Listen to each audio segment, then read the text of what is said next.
These days, haven't you heard of people getting a heart attack at 32, 35, 40? You know, I had a cousin of mine who died because of a heart attack at the age of 36. In fact, it was on his 36th birthday. It's becoming commonplace to hear young people having problems that were considered old people's maladies like hypertension and heart attacks.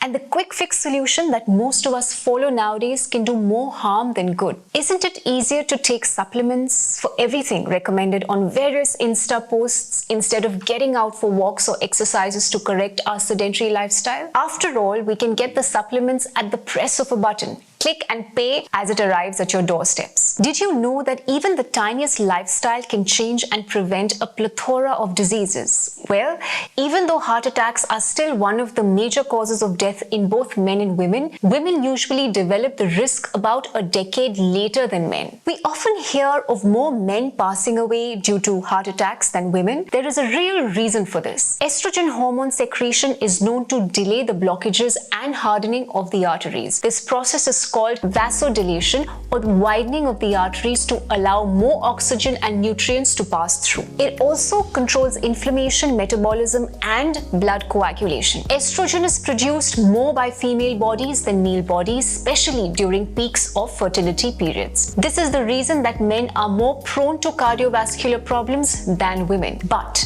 that is not to say that all women are safe from heart attacks. Women who hit menopause before 40 have a lower life expectancy than women attaining menopause around 50 years. Now, the reason for this is that estrogen production significantly reduces in the body after menopause. Early menopause is also linked with a rise in cardiovascular diseases in women simply because estrogen production in the body is now limited. Let's take a look at some of the risk factors for heart diseases in women. Number one is smoking. Smoking can significantly reduce the estrogen levels in the body, thus paving the way for diseases. Number two is body weight fluctuations. A woman's body weight increases during the first year of menopause. The one who is already having the pre-existing inflammatory factors like autoimmune disorders such as rheumatoid arthritis, psoriasis, skin allergies, inflammatory joint pains, asthma, etc. are much more prone to heart attack in menopausal age. It is because of the decline in estrogen levels there will be an improper digestion of fats, and these fats get easily deposited in the abdomen areas, causing obesity. This can further lead to other complications. Number three is blood pressure problems and hypertension. Blood pressure begins to rise more steeply during the menopause transition period between the ages 40 to 50. This is a catch-22 situation where menopause leads to estrogen decline and increases blood pressure. This also increases salt sensitivity and the risk of heart failure and stroke. It's around this time that women's propensity to hypertension begins to increase. You may have heard of women complaining of hot flashes,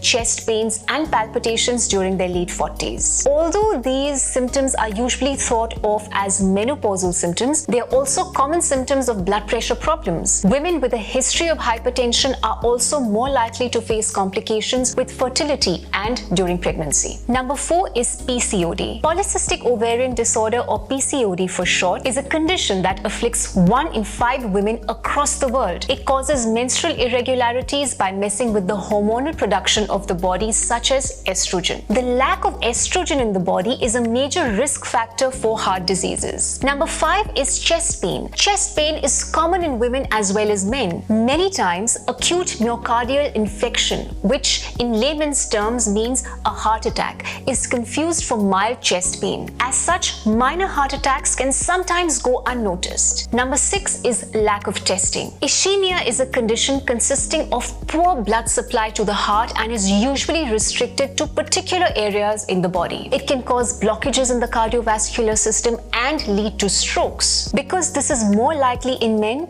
women are less likely to be referred for ischemia testing. This leads to less aggressive treatment strategies which can aggravate grave heart problems in women. Number seven is diabetes. Women with diabetes are usually at a greater risk of heart diseases because of low lipid metabolism. Self-awareness and self-identification of risk factors is important for women older than 40 years. It is important to get tested regularly for blood pressure levels to take action at the appropriate time. Now that you know the various health indicators that can put you at risk, what can you do to minimize it? Here are some of the tests that you must get done regularly. The first is lipid profile, second ECG, third TMT, fourth calcium receptor tests, fifth estrogen level test. So why do you need to do these tests? Well, after you turn 40, these tests will tell you if there's something wrong with your heart. It's absolutely necessary for women predisposed to early menopause, hormonal imbalance, irregular menstruation, obesity, and diabetes. Now, how do you know if you are predisposed to these? It usually runs in the family, which is how you know. You can always get a blood test done to confirm this. Isn't it better to prevent diseases and dysfunctionalities instead of having to find a cure for them? Now, modern medicine seems to have solutions for most medical problems nowadays. But again, prevention is always better than cure. We need to keep our bodies in order to prevent heart diseases. This includes sleeping well, inculcating stress-busting routines in our life, not smoking, consuming less or no caffeine, eating right and on time, avoiding junk food, and exercising regularly. Here are some tips to manage your cardiovascular health. 1. Check your blood pressure regularly. No, you do not have to go to the doctor for this. You can simply buy yourself a BP test kit that you can use at home. Make sure that the batteries are always charged enough. 2. Avoid smoking. Smoking constricts the blood vessels, which can lead to heart attacks and strokes. 3. Manage your body weight. We know this is easier said than done, but it's as simple as controlling your diet, not eating junk food and following a healthy and balanced diet. Choose high fiber foods and try to manage your cholesterol levels. Ask your doctor how to manage your cholesterol levels. 4. Get enough sleep. Make sure to get sufficient and adequate sleep. Remember, it is not sleep that is important, it is restfulness. 5. Manage your workouts better. This is especially applicable for youngsters. People who go to the gym prefer high protein foods and even supplements to build muscle mass. This, combined with low water intake and lack of sleep, which are super common in young, can have terrible effects on the body, including your metabolism.